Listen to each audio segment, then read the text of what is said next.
Good evening, Jonathan and Jillian. So this is American History 2. We'll be finishing Ronald Reagan and moving on to the election of 1988 and the presidency of George Bush, the first George Bush, George Herbert Walker Bush, the father. So Ronald Reagan would leave office on January 20th, 1989. And as he left a pretty remarkable legacy. The 1970s, you'll recall, had seen an extended period of high inflation but low economic growth. And most of the 1980s under Reagan saw spectacular economic recovery and then growth. Now, part of that was because of the tax cut that was put into effect immediately after he took office. Now, remember the theory of supply-side economics that Reagan worked under was, if we cut taxes, that puts more money in people's pockets, and therefore they will spend more, and that will stimulate production, which will cause factories to hire more and pay them, and they will spend more, and you get a virtuous cycle of economic growth. Cutting taxes meaningfully does stimulate an economy. It'll do it pretty much every time. Now, supply-side economics meant that there was supposed to be so much economic growth that even at the lower marginal tax rate of the tax cut, so much money would be made by so many people that actual tax revenues would go up. Even though you're taxing at a lower rate, so many people are making so much money, the coffers were actually supposed to have more money in them than not. That didn't happen. As far as I know, it's never been shown to happen since 1962.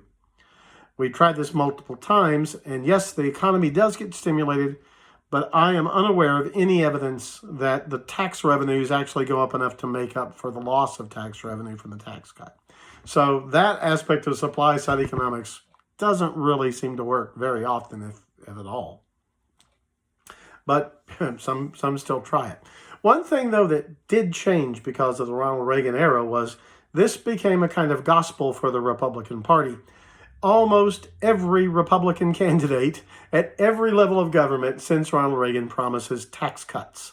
So much so that many voters just assume there'll be a promise of a tax cut in the platform of the Republican candidate. And when they do win both houses of Congress and the presidency, there usually is a tax cut when Republicans come into office. President Trump, you recall, and the Republican-led Congress did give us a tax cut, and yes, it did stimulate the economy until this recent COVID outbreak. But tax revenues fell and deficits went way up.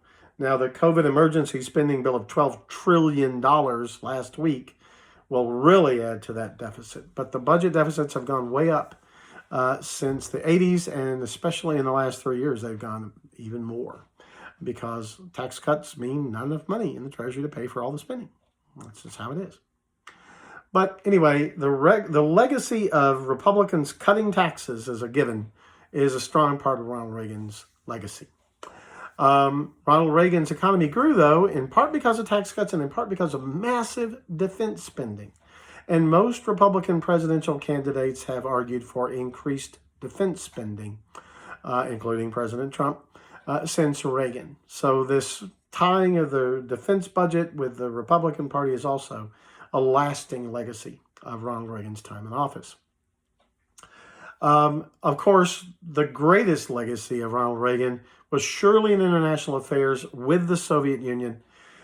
You'll remember that he got 2 major nuclear arms cutting treaties that actually cut nuclear weapons between us and the Soviets. That's a major accomplishment. But many, many scholars give Ronald Reagan the credit for us winning the Cold War. Now, the Berlin Wall doesn't come down until November of '89, 8 months after Reagan had left office, 9 months after he left office. The Soviet Union won't fall for another year and a half nearly after that. But most people think that his massive defense spending, his SDI, remember the Star Wars program to shoot missiles down, that trying to keep up with us, the Soviets have basically bankrupted themselves We spent a great deal of money and we borrowed a lot to do it, but we could afford it. The richest country in the world, we could afford to do it. They could not. Communism collapsed under the pressure.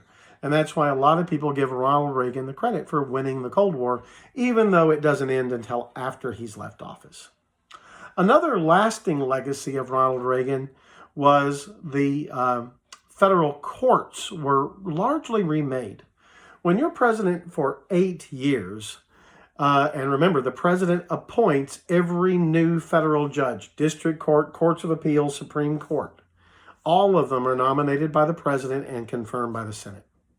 Part of his presidency, there was a Republican-controlled Senate. And Ronald Reagan appointed people whose philosophy, they usually were called originalist or strict constructionists, not broadly reading the Constitution as a living document, but reading it narrowly as written, or trying to discern what was in the minds of the framers of the Constitution when they wrote it, and using that as the guideline, not some modern interpretation of it. This is a conservative judicial philosophy, and Ronald Reagan favored appointing judges of that philosophy. He also tended to appoint judges who were not friendly to Roe v. Wade, the Supreme Court decision that legalized abortion on demand. And when you're president for 8 years, you can appoint a lot of federal judges. So it left a deep mark on the federal judiciary. There are still some judges on the bench in America who are appointed by Ronald Reagan. Because remember, it's a lifetime appointment. And if you were appointed in 88, well, that's 32 years ago. If you were in your 40s, you could easily still be on the bench today, appointed by Ronald Reagan. Okay, so I mentioned to you the tarnishing of his legacy of his last years by the IranContra scandal. And I commented to you that the question quickly became, like it was in Watergate, what did the president know and when did he know it? And Ronald Reagan went on television during the breaking of this news to the country that we had given missiles to the Iranians and then taken money they'd given us and given it to the Contras illegally. When this news broke, President Reagan denied that he said he knew nothing about it, and he denied that we had exchanged weapons for hostages. But it became clear we had. We had given the Iranians weapons, and they had had their lackeys, the Hezbollah in Lebanon, release the hostages. It was a straightforward negotiating with a terrorist force indirectly, paying them with a form of weapons and getting the hostages out. That was directly contrary to what President Reagan had said. Now, President Reagan's management style was famously relaxed. Let's say that. He had a sort of hands-off management where he relied on his aides a lot.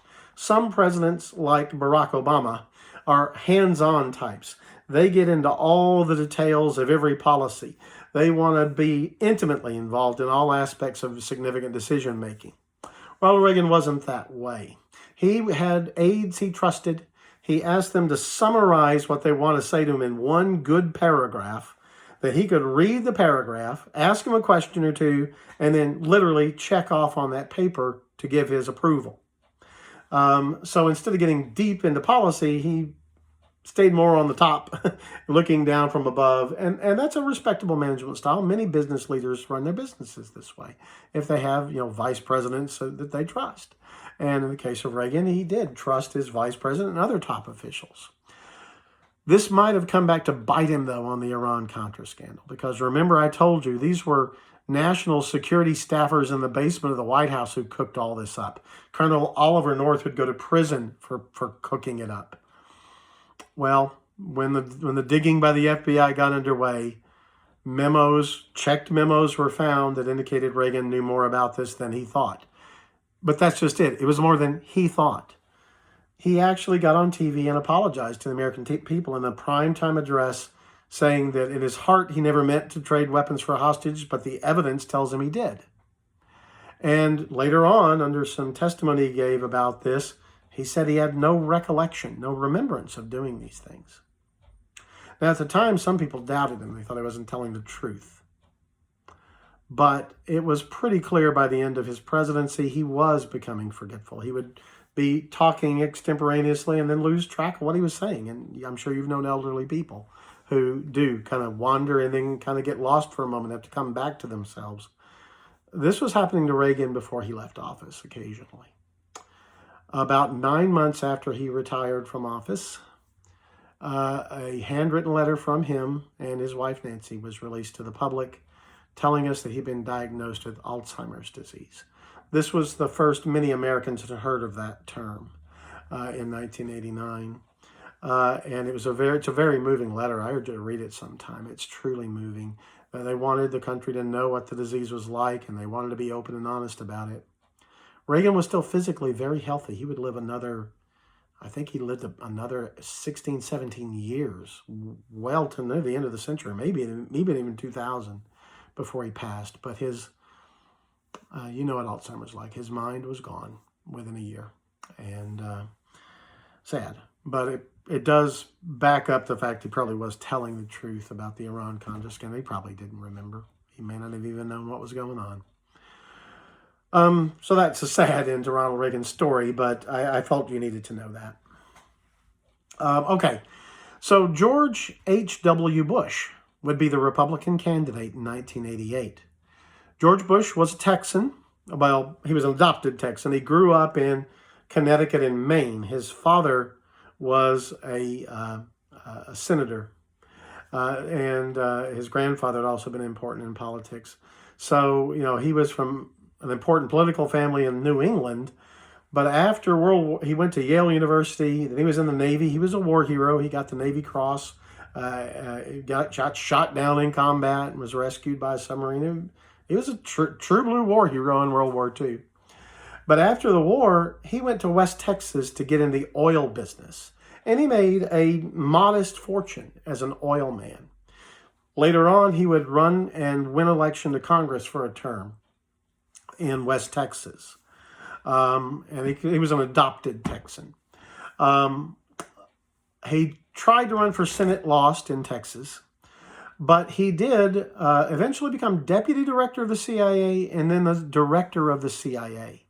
And when President Carter switched from recognizing Taiwan as China to recognizing the People's Republic of China as China, George Bush would be our first ambassador to China. So, you know, he was a man who'd served in the CIA and as an ambassador. He'd been in the Congress. He was a man who devoted much of his life to public service. And he chose to run in 1980 for the Republican nomination.